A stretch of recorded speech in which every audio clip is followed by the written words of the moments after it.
Item number SCP-001 Object Class Embla Containment Procedures SCP-001 is contained on the grounds of Site-0, in upstate.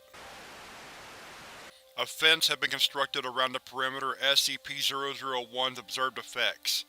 In addition to Site-0's security, no fewer than 5 armed guards are to be present at all times to prevent unauthorized entry. The adjoining physics laboratory will be manned at all hours, studying any anomalies. A small metal plaque bearing an inscription will be maintained in good condition. Any damage is to be immediately reported to maintenance. Description: SCP-001 is a circular gravel path in a wooded area. When traveled in a counter-clockwise direction, the trail is continuously uphill, even after reaching the original point.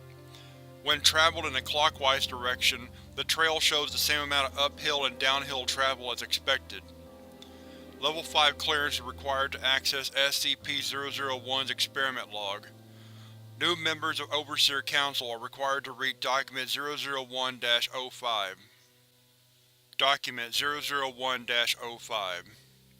If you're reading this, then congratulations. One of us has died.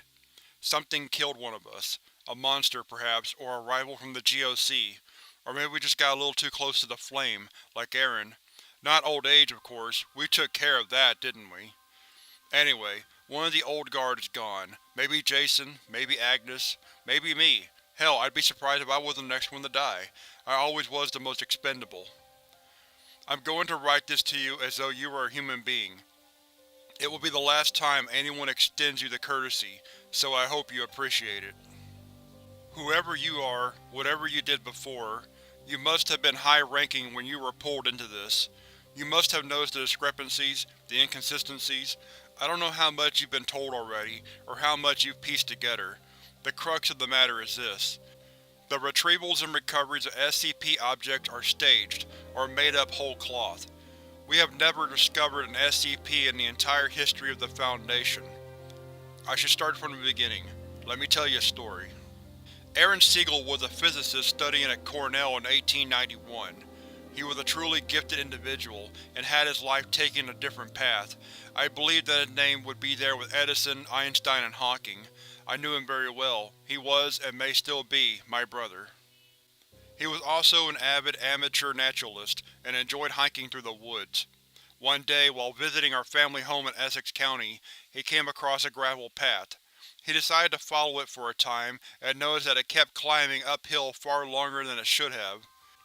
It should have taken him above the nearby hills. Instead, he found himself back where he started, without a foot of downwards travel. Another man would have assumed his senses were faulty and left. Aaron, however, was a stubborn man. He investigated further. He found the path did not conform to the pure geometry of Euclid. Like Zachary before him, he had found something abhorrent to the nature of straight lines. He studied it. The equations he derived are part of the file you received. You'll learn them by heart eventually. He built a small shack nearby which served as a makeshift laboratory.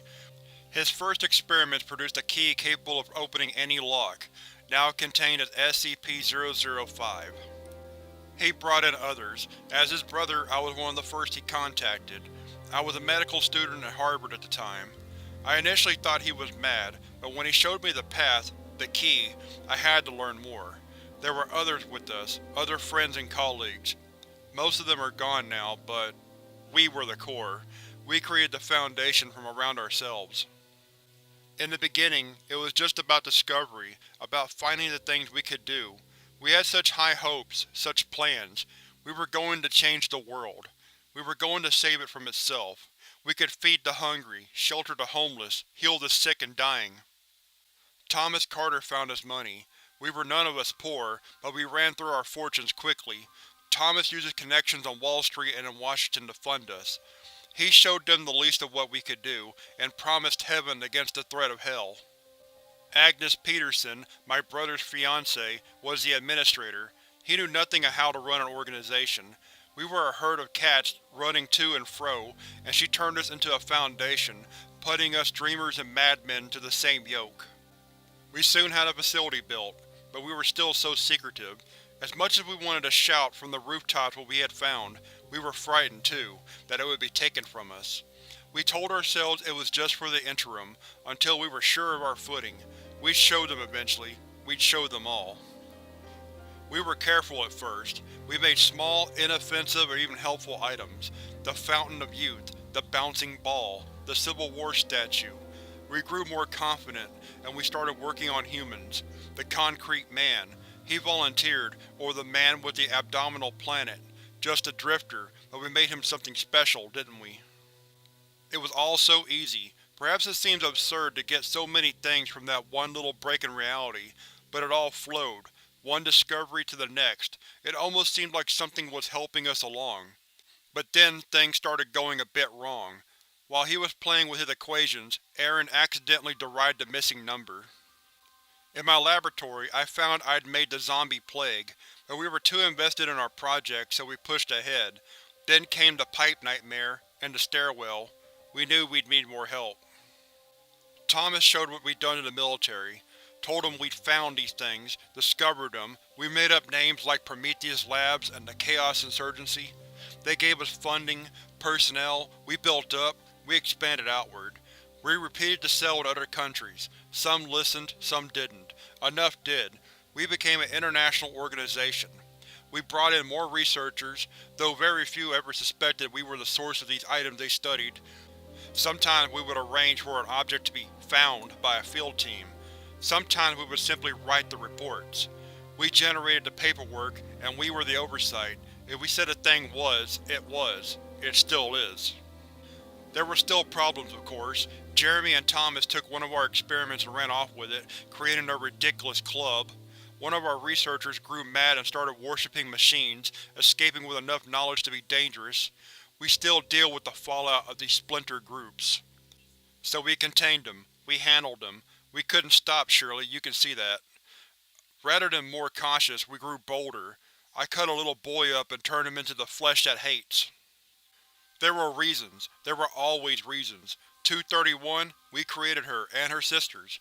We took them from orphanages and arranged for what followed, and it was no accident. We knew what we were doing. There was a reason for it once, but I'll be damned if I can remember it now. None of us do, except maybe my brother, wherever, whatever he is now. We keep moving forward, even after Abel, after the Blood Pond, after that damnable reptile. We still move forward with our work. What else can we do?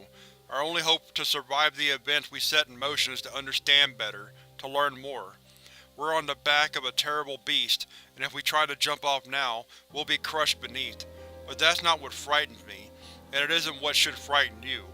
We've maintained our foothold for over 100 years.